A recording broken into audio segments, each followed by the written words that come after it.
we'll just go straight to the nutrition. We'll discuss the balancing tomorrow, okay? So this is the study and assessment guide. Okay, so you've got two manuals. The bigger one's the study and assessment guide. The smaller one's the kinesiology balance.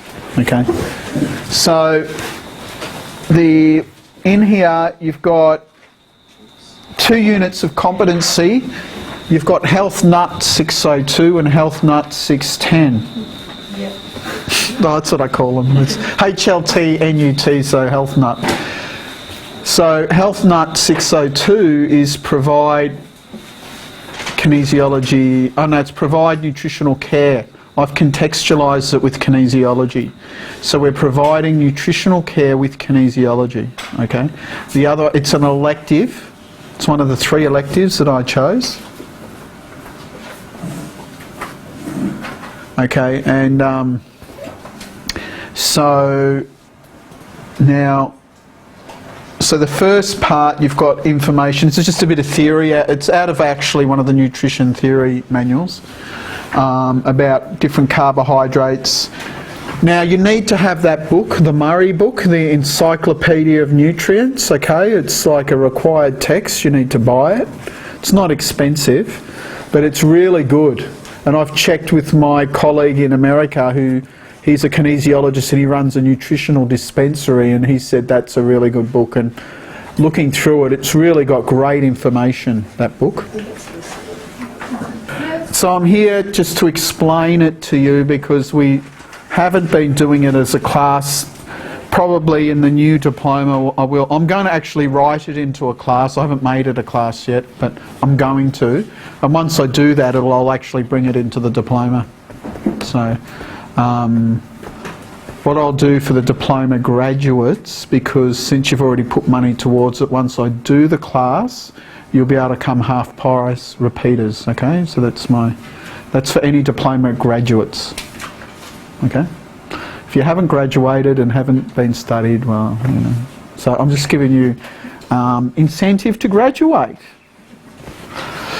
Okay, so there's just stuff here on fatty acids. You know, this is a saturated fat. Why it's bad is because it's just the shape of it. And this is an unsaturated fat, puts a kink in it, that makes it healthy.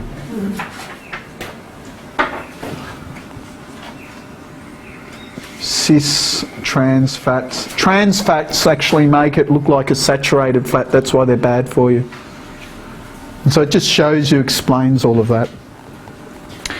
Then there's omega, where the first double bond is from the omega end. There's fatty acids. Now dietary stress. Now, so diet mode is nutrition deep touch. Okay, and so this is what we're actually looking at. It's about nutritional, because nutritional care is traditionally with supplements, but what we want is we want to have the nutritional care through kinesiology. So instead of providing people supplements, we're providing people kinesiology that they can then get the nutrients better out of their supplements. Okay? So you've got protein stress, carbohydrate stress, fat stress, vitamin, mineral stress. So this is like this dietary stress balance is about, okay, what kind of food or nutrient creates stress? So remember, normally when we do, say, nutrition times governing 25 was always the format for protein, okay? When we use diet, it's dietary protein. So when we're sort of using the nutrition format, we're looking really at biochemical protein. So when we're looking at dietary protein, it's like coming in the diet. So it's from an external source. Because protein we actually have to break down to its individual amino acids to absorb, and then we put it back together. Okay? So test alarm points and see what muscles and organs. Now, what I did is then I formatted the meals. Oh, I can't help myself. Got a meal format. It's very interesting, you know. Snacks before breakfast, breakfast, snacks between breakfast and lunch, lunch, snacks between lunch and dinner, dinner, snacks after dinner. You know, sometimes, honestly, snacking can be really a problem. Then you've got food groups. This is amazing. It's the feedback so far has been really great. Oh, you've been using it for a while, aren't you? Because you're already been. So you've got fruits. So you've got this food group mode like this. So, and so you've got 8 food groups. I added water.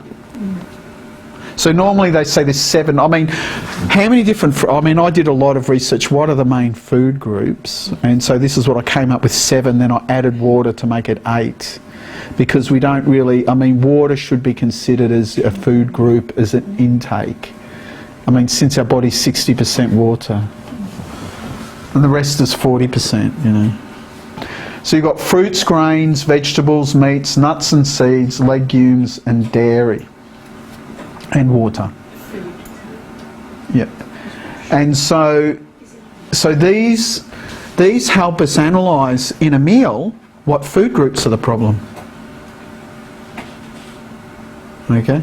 So see, aren't you happy that you got a mealy time format?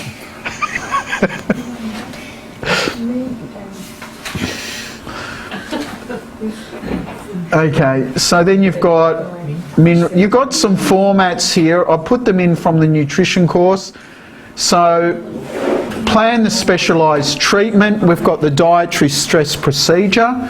So determine the meal, determine the food group, then determine the nutrients. So dairy, you could have protein, saccharides, fats. Okay, so we break it down. So this is the dietary stress. Then you see where is the stress, and then what are you going to do to correction? Diet mode means you're going to correct it by adjusting the person's diet, or you could do biochemical pathways, which could lead to either nutrition, hologram, or physiology formatting.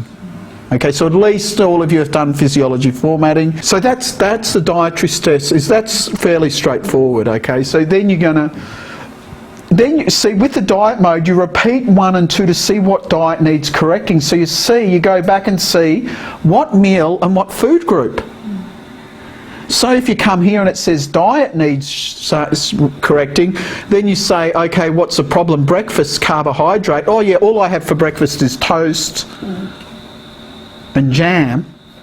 Well, that's a lot of carbohydrate. Sugar. Well... Okay, so then you can say, well, what do you need, you know, and maybe you need some protein at breakfast or something like this. So then you have to get skilled at it, and we do stuff on providing dietary advice, and you've got there's a couple of books that we set as prerequisites, as like books. So these is just a guide to follow those books, you know, and outlines the kinesiology you're going to be using. Okay. So the idea is, this is a lot of work. You have to basically go through and summarise that book. But what a great tool you got then. For if you're saying someone's got an issue with vitamin A, you can go, okay, what are the food sources of vitamin A? Okay, we need dairy is what we need, that's what's tested. Okay, here's dairy sources, this is what you should take. Okay? Got it? Yep. Wonderful.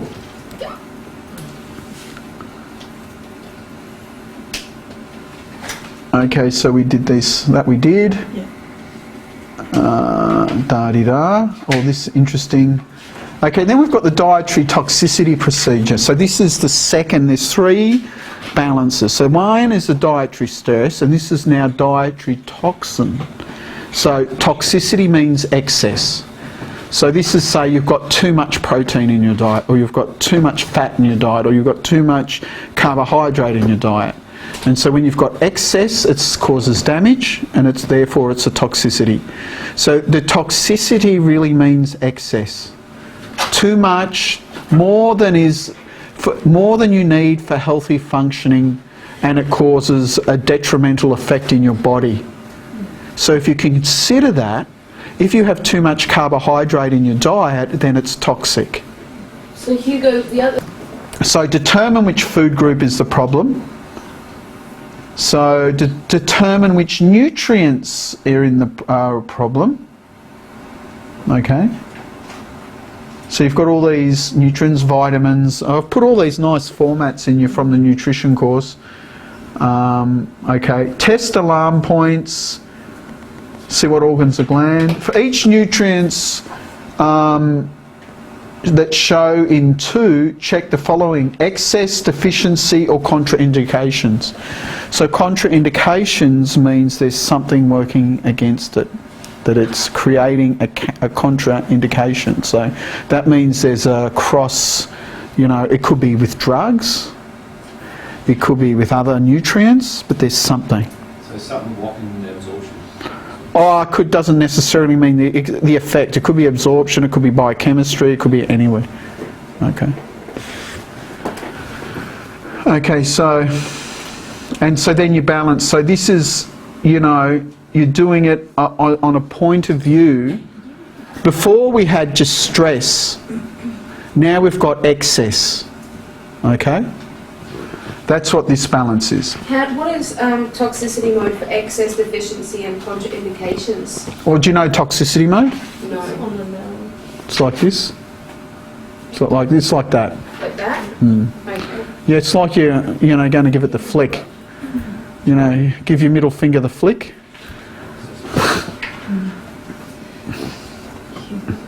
In this one, you're going to talk about the hydration component, because we found discriminant ones.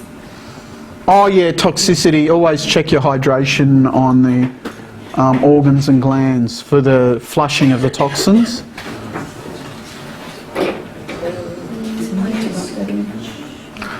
Okay. So if you find a contraindication, then what do you do with it? Well, you explore it and balance it, because all we're doing is balancing. Okay? We are not naturopaths. We cannot prescribe nutrients. If you want to do that, go and study naturopathy or nutritional medicine. So then we've got this one, the dietary excess deficiency procedure. So this is about 5 elements and the pathology of qi. Now, I was sitting with all this qi pathology stuff and I didn't know what to do with it, and here it found a home. Okay. So,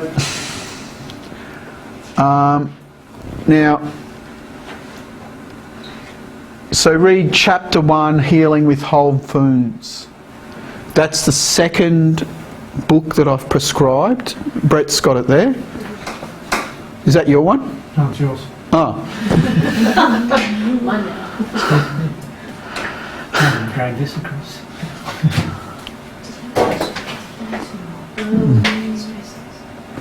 Okay. I've got both books here if you want to have a look. And that book used to be really expensive. It's now quite reasonable. Used to be only able to buy it as a hard copy 15 years ago for $100, which was a bloody lot of money. And I just used to sit there and drool over and go, I wish I could afford to buy that, but I can't. I'm so poor. But now it's a lot cheaper. And 37. See, that's for that book. It's a bargain. Yeah. So read chapter 1. Okay, so assessing the deficiency through kinesiology is one way to do it. In chapter 6, Healing with Whole Food, he also discusses deficiencies in qi. To make nutritional work more related to TCM, we can look at this. So now you've got this 5 pathologies. They're called the 5 pathogenic factors in Matsuoka. Okay, and basically they're, and they start. I remember once when I was training in kinesiology, I went to listen to a macrobiotic teacher talk, and she just sat there and kept talking about damp spleen. I had no idea what she meant. You got, and so they do all this cooking to counteract damp spleen. I'm thinking, okay, damp spleen. So what are you going to do, just dry it out a little bit or something? But now what I realise, just talking about the spleen meridian, so the chi in the spleen meridian is damp, which is a pathogenic quality of chi, and that creates a lot of diseases. Okay, so we've got, and there's 5 pathologies, each related to an element. So wind is wood, heat is fire, dampness earth, dryness metal, and water is cold. Generally, I think the dryness, you don't normally find that associated with conditions, but it can be. So then you've got force times pathology plus an indicator point there, and this is, they're the formats for the 5 chi pathologies. And you can assess for excess or deficiency by testing these indicator points like touch or deep touch. Okay. Okay, so that's how we assess the pathology of chi. This is the one you were going to ask about, right, Jenny? Oh, there's a few things, yep. That's So, determine which chi pathology is the problem. I spelled them all out. You know, deficiency of heat, excess of heat, deficiency of dampness. And so this is actually, and the reason this is important, I don't know if you remember both in Principles of Kinesiology and Chakra Hologram 2, when we do the chi formation balance. And your everyday chi comes from your food, remember? No, that's the other one. Yeah. And so, and that's, so this comes from there.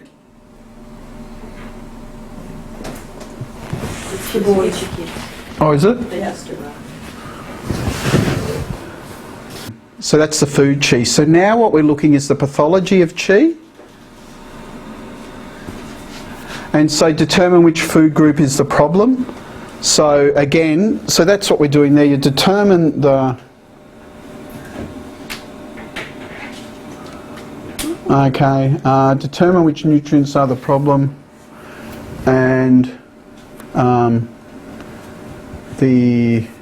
so they're all the nutrients, and so then it just becomes similar to what we had, basically. So they're your balances. So Hugo, when you're going through this and it shows, should you expect to have at least one thing show in each of the sections regarding like... Yeah, probably, you would expect, wouldn't you? Yeah, so at least one. Yeah. Okay, so now we'll go to the Kinesiology Manual. Okay, so this is the balance. So right now here you've got, so this is diet times governing 20 is your dietary pathways.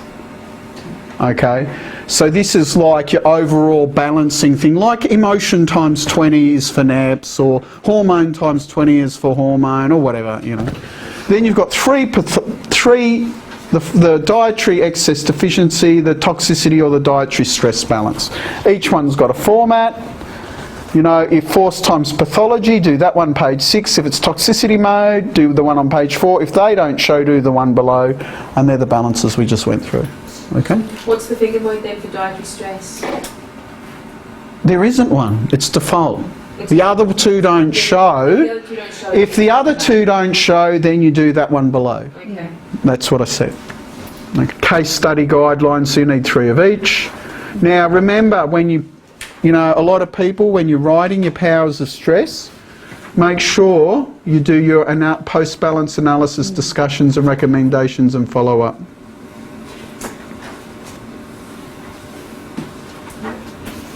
Just a question about the dietary toxicity procedure. If you find something's in excess deficiency or a contraindication, do you have to do anything with that? No, we just yeah. And you can look up the nutrient in the book and see if that tells you something. See what, because that says contraindications. That says if there's problems with excess or deficiency. Go to the book. That's why I've given you all this information. You need to use it while you're balancing. So when that shows, go to the book and see what it says. Okay.